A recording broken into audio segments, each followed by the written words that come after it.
శివదుర్గ జ్యోతిష్యాలయం ఆర్థిక, ఉద్యోగ, కుటుంబ మరే ఇతర సమస్యలకైనా పరిష్కారం చూపబడను. పరిష్కారం కోసం ఈ నంబర్ని సంప్రదించండి. శ్రీ సీతారామచంద్ర స్వామి వారి దేవస్థానంలో శ్రీరామనవమి సందర్భంగా ఉగాది నుంచి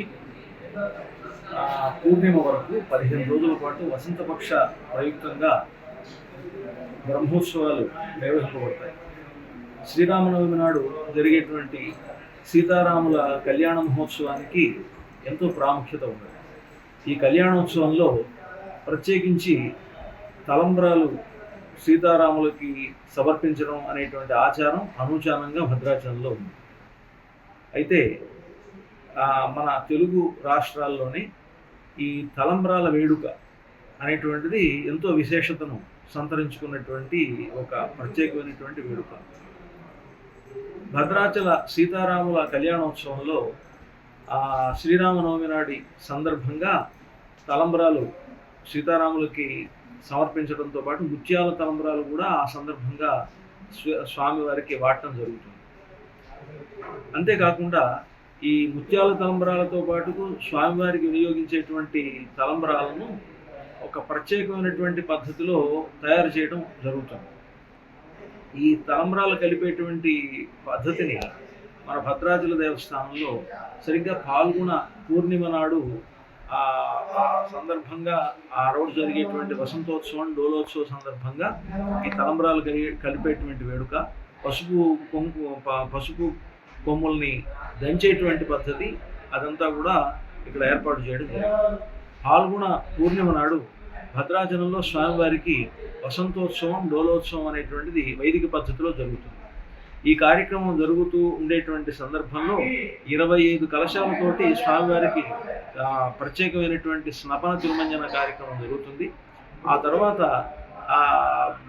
ఈ ప్రత్యేకించి విశ్వక్సేన పూజ పుణ్యాహవచనంతో ఈ తలంబ్రాలు కలిపేటువంటి ఒక ప్రత్యేకమైనటువంటి వేడుకను, ఈ పసుపు కొమ్ములు దంచేటువంటి వేడుకను చేస్తారు. ఈ సందర్భంగా ఆ పసుపు కొమ్ములు దంచేటువంటి పద్ధతిలో రోలు, రోకలి వీటిల్లో కూడా లక్ష్మీనారాయణుల్ని ఆవాహనం చేసి ఈ కార్యక్రమంలో అంటే శ్రీరామనవమి నాడు జరిగేటువంటి ఆ బ్రహ్మోత్సవ కార్యక్రమాల్లో ఋత్విక్కులుగా ఉండేటువంటి వారి భార్యలు, అలాగే ముత్తైదులు వాళ్ళందరూ కలిసి ఆ పసుపు కొమ్ములు దంచుతారు. దాంతోపాటు వాళ్లే ఈ ముత్యాల ఈ తలంబ్రాలను కలిపేటువంటి పద్ధతి ఉంటుంది. ఈ తలంబ్రాల్లో మనకి పసుపుతో పాటుగా గులాంని, ఎర్రని రంగు కలిగినటువంటి గులాంని కలపడం, ఆ తర్వాత సుగంధ ద్రవ్యాలు పన్నీరు, అత్తరు, నెయ్యి ఇలాంటివన్నీ కూడా తలంబ్రాల్లో కలుపుతారు. అష్టమంగళ ద్రవ్యాలు అంటారు. 8 రకాల మంగళ ద్రవ్యాలతో ఆ తలంబ్రాలను కలపడం ఉంటుంది. ఒక ప్రత్యేకమైనటువంటి పద్ధతిలో శ్రీ సూక్తం మొదలైనటువంటి మంగళకరమైనటువంటి మంత్రాలను పఠిస్తూ తలంబ్రాలను కలుపుతారు. ఈ తలంబ్రాలు మొత్తం రాష్ట్రంలో ఉండేటువంటి వారికి కాకుండా దేశంలో ఉండేటువంటి భక్తులందరికీ అందాలనేటువంటి ఒక సంకల్పంతో కలపాల్సి వస్తుంది కనుక కేవలం కళ్యాణం నాడు వాడే తలంబ్రాలు మాత్రమే సరిపోవు కనుక సుమారుగా ఒక 100 క్వింటాళ్ళ బియ్యాన్ని ఈ తలంబ్రాలు కలపడానికి వినియోగిస్తారు. దానికోసం అని ఒక నెల రోజుల పాటు రోజుకు కొంత తలంబ్రాలను కలిపేటువంటి పద్ధతి ఉంటుంది.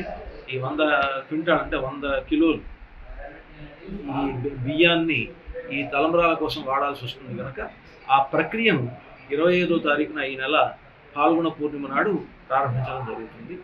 అలా చేయడంలో ఉద్దేశం ఏంటంటే దేశంలో నలుమూలలో ఉండేటువంటి ప్రతి భక్తుడికి ఈ కళ్యాణ తలంబ్రాలు స్వామివారికి వినియోగించబడినటువంటి ఆ తలంబ్రాలు అందాలి అనేటువంటి అభిప్రాయం. చాలామంది భక్తులకు ఆ శ్రీరామనవమి నాడు సీతారాముల తలంబ్రాలు చాలామందికి అది నమ్మకం ఉంటుంది.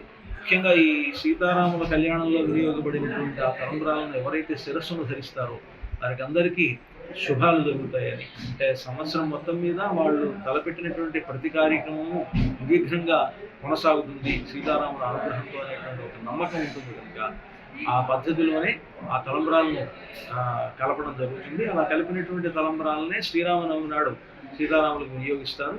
అలా సీతారాములకు వినియోగపడినటువంటి ఆ తలంబ్రాలను ఈ ఎక్కువ సంఖ్యలో ఉన్నటువంటి తలంబరాల్లో కలిపి భక్తులందరికీ కూడా అందజేయడం అనేటువంటి జరుగుతుంది. అటువంటి ఒక విశేషమైనటువంటి కార్యక్రమాన్ని ఈ నెల 25వ తారీఖున పాల్గొన పూర్ణిమ నాడు వసంతోత్సవ సందర్భంగా ఈ తలంబరాలు గడిపేటువంటి వేడుకను చేస్తారు. ఈ రోజు నుంచి పెళ్లి కొడుకును రాముల వారిని పెళ్లి కొడుకుని చేసేటువంటిది, సీతమ్మ వారిని పెళ్లి కూతురుని చేసేటువంటి ఒక వేడుకగా ఈ కార్యక్రమం నిర్వహించబడుతుంది. జై శ్రీరామ్. మరిన్ని వీడియోస్ కోసం ఛానల్ ని సబ్స్క్రైబ్ చేయండి, లేటెస్ట్ అప్డేట్స్ కోసం వాట్సాప్ ఛానల్ ని ఫాలో చేయండి అండ్ లింక్ డిస్క్రిప్షన్ లో ఉంది.